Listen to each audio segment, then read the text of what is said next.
काम करते रहते हैं, आप लोगों को नहीं पता रहता। जितने आप लोग मेरा नाम राधिका अग्रवाल है। मेरा बच्चा सेंट फ्रांसिस में पढ़ता है। मेरा सिर्फ इतना सा कहना है, पूरे 2 साल से हमारे बच्चे ऑनलाइन क्लासेस ले रहे हैं। अब सडनली उन लोगों को ऑनलाइन बुलाया जा रहा है एग्ज़ाम्स के लिए। क्या बच्चों पे मेंटल प्रेशर नहीं पड़ेगा? हमारे बच्चे इस लायक अभी नहीं है, किसी भी कीमत पे नहीं, हमारे सबके बच्चे, कि वो एकदम क्लासरूम में जाएं और जाकर के सीधे एग्ज़ाम स्टार्ट कर दें। हमारे उस बच्चों को आप लोग बुला रहे हो, ठीक है, बहुत अच्छी बात है। हमें या तो टाइम पीरियड दो, महीने 1.5 महीने का, डेट शीट आगे बढ़ाओ, हम बच्चों को कराते हैं। आप लोग हमें सपोर्ट करो, क्लास में रिविजन्स करवाओ, हमारा बच्चा एग्ज़ाम दे देगा। आप बुलाओगे, आज बुलाओगे, कल हमें उसका फेल का मार्कशीट पकड़ा दोगे कि आपका बच्चा पेपर नहीं दे पाया। ऑनलाइन पेपर लीजिए, ऑफलाइन पेपर मत लीजिए। थोड़ा हम लोगों को फ़ीस के लिए कंसेशंस दीजिए, जो आपने लास्ट ईयर दिए हैं वो आगे कंटिन्यू करिए। हमारे बच्चों की फ़ीस नहीं बढ़ाइए। जो भी आप 10% 15% इंक्रीज़ जो भी करते हो वो हमें नहीं चाहिए, क्योंकि वो अननेसेसरी की आप हमसे ले रहे हो, उसको आप रोको। और जो भी हम लोगों के लिए अच्छा हो, हमारे बच्चों के लिए अच्छा हो, वो करो। सिर्फ सिंगल हैंडेड वन साइड मत सोचो आप लोग। हमारा बच्चा 3rd क्लास में है, सेंट फ्रांसिस। मैंने भी सेंट फ्रांसिस की टीचर से भी, प्रिंसिपल से बात करी और मैंने उनको साफ कहा कि अगर हमारा बच्चा फेल होता है तो उसके जिम्मेदार आप होगे। भगवान हमारे 3000 बच्चों के आप हो।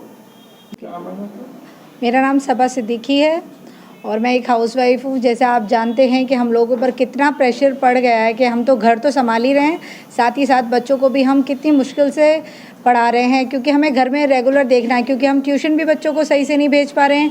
मेरे खुद के 3 बच्चे सेंट फ्रांसिस में पढ़ते हैं और जिनको मैं खुद पढ़ाती हूँ, तो मेरे लिए इस टाइम पे बहुत मुश्किल हो रहा है। हाँ जी, मेरे पास स्कूल खुलने के बाद मुझे बहुत प्रॉब्लम आ रही है, क्योंकि बच्चों के सडनली एग्ज़ाम होने वाले हैं और छोटे बच्चे जो अभी तक 2 साल से रेगुलर स्कूल ही नहीं गए हैं, उनको स्कूल में जाके एग्ज़ाम देना है। तो मेरे बच्चे तो भले ही आता सब कुछ है, लेकिन वहाँ जाके मैं गारंटी नहीं ले सकती कि मेरा बच्चा जो मेरे सामने कर रहा है वो स्कूल में भी एज इट इज़ कर सके।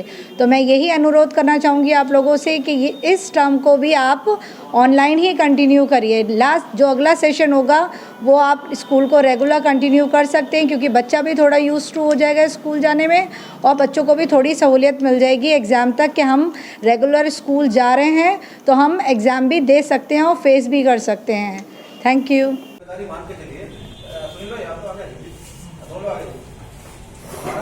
का मतलब क्या है कि देखिए, जब भी कोई कार्यक्रम होता है तो बैठक होती है तो एक मंच होना जरूरी होता है, उस पर लोग कुछ बैठे ही जरूरी होता है, डेकोरम होता है, उसको हम लोग जरूर पूरा करते हैं। लेकिन परिस्थितियों को देखते हुए बच्चे ऑफलाइन में जाने में अभी जो है वो अपने आप को मानसिक रूप से तैयार नहीं कर पाए हैं। और दूसरी जब पढ़ाई ऑनलाइन हुई है तो ऑफलाइन एग्जाम देने पे मैं सोचता हूँ कि परीक्षा का जो परिणाम होगा बड़ा खराब होगा और एक बार फिर हमें असर आ रही है। 2000 आपने 21 देख ली, सब शांत बैठे रहे, कुछ नहीं हुआ।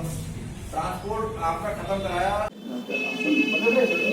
क्या नाम दिया आपने? अंकुर सक्सेना हूँ मैं, अभिभावक संघ अध्यक्ष। क्या मामला है जो अभिभावक संघ की बैठक हो रही है, क्या मुद्दे हैं? देखिए, लगातार आप लोग देख रहे हैं कि 2020 से कोरोना से ये देश और ये विश्व लड़ रहा है और 2020 के बाद 2021 में भी लगातार हमने कोरोना का कहर को देखा और 2020 से ज़्यादा जो कहर था वो 2021 में था। उन परिस्थितियों से लड़ते हुए न जाने कितने लोगों के व्यापार बंद हुए, कितने लोगों की नौकरियाँ छूटी हैं। 2020 और 2021 जैसे तैसे अभिभावकों ने या आम इंसान ने गुजारी, क्योंकि जो उनके पास जमा पूंजी थी उन्होंने उस हानि को उससे भरपाया और अपना गुजारा किया। 2022 में भी यही अंदेशा था कि फिर से कोरोना आएगा, लेकिन ओमिक्रॉन को किसी तरह से कंट्रोल किया गया। ये यूँ कहिए कि हमारी इम्यूनिटी स्ट्रांग हुई और हम लोग थोड़ा सामान्य रूप में आने के लिए तैयार हैं। लेकिन सामान्य हालात का होना या सामान्य रूप में आना, इसका मतलब ये नहीं हुआ कि हमारी जो पुरानी क्षति थी वो पूरी हो गई। जिनकी नौकरियां गई हैं वो आज उससे भी कम पैसों की नौकरियों को करने के लिए मजबूर हैं। जिनके व्यापार बंद हो गए वो आज भी उधार जिनसे लिया उनके ब्याज के साथ पैसे लौटा रहे हैं। ऐसे बहुत सारे अभिभावक और बहुत सारे जनमानस ऐसा है जो लगातार आर्थिक स्थिति लड़ रहा है। 2020 में सरकार को हमने चिट्ठियां लिखी, अपने पत्र लिखे, ज्ञापन दिए जिलाधिकारी जी को और मुख्यमंत्री जी को, तो हमने 10% की जो फीस थी जो हर साल बढ़ोतरी स्कूल करते हैं उनको रोक पाए। 2021 में हमको लगा कि शायद सरकार खुद निर्णय लेगी, लेकिन जब लगा कि उस समय तक नहीं दिए गए थे और फीस सब लोग स्कूलों ने डिक्लेयर कर दी अपनी, उसके बाद फिर से हमारी बात लगातार लखनऊ में भी हुई और हमने यहाँ से चिट्ठी पत्री करनी शुरू करी और ज्ञापन और अपने पत्रों के माध्यम से हमने फिर से 10% फीस को रोकने की मांग करी, जो सरकार ने मान भी ली। तो 2020 में 10% फीस नहीं बढ़ी, 2021 में नहीं बढ़ी। सवाल यह, ये दोनों साल कोरोना काल के थे। अब अगर परिस्थितियां सामान्य हो रही हैं तो पहली मांग तो हमारी ये है कि आने वाले सत्र 2022 और 2023 जो है इसमें भी 10% की फीस ना बढ़े स्कूलों की, और ना हम बढ़ने देंगे। कारण केवल ये है कि जिनकी आर्थिक स्थिति खराब थी वो भी सुधरी नहीं है, अभी भी संघर्ष जारी है, लोगों को दोबारा से खड़े होने में समय लग रहा है, इसलिए इस बार भी फीस जो है वो ना बढ़े। दूसरा अभी का जो ज्वलंत मुद्दा है वो ये कि स्कूल वालों ने ये पहचान लिया कि अब बच्चों को, क्योंकि सामान्य स्थिति सरकार भी कह रही है, तो सबको स्कूल बुलाओ, और फटाफट स्कूल उन लोगों ने खोल दिए। और खोलने के बाद उनका जो पहला उद्देश्य था वो ये था कि जिस दिन बच्चा आएगा उसी दिन से उससे फीस की मांग करने लगेंगे। कुछ अभिभावक समझदार होते हैं जो उनको लगता है कि अभी इतना दबाव जो बना रहे हैं स्कूल वाले, पैसों के लिए बना ज़रूर रहे हैं, लेकिन यदि हम चिट्ठी देंगे या अपनी बात बताएंगे तो मामला थम जाएगा। लेकिन स्कूलों ने बहुत अच्छा तरीका अपनाया। कुछ स्कूलों ने जो एग्ज़ाम मार्च में होते थे उन्हें फरवरी में ही कर लिया, और कुछ ने मार्च के शुरुआत में तय कर लिया। इन पर इससे हुआ क्या कि जो फीस मार्च और अप्रैल के साथ रुकती या लोग उसमें अपनी कोई बात को रखते, उससे पहले ही उन्होंने कहना शुरू कर दिया कि फ़ीस जमा कर दीजिए, अन्यथा आपको एग्ज़ाम में नहीं बैठने दिया जाएगा।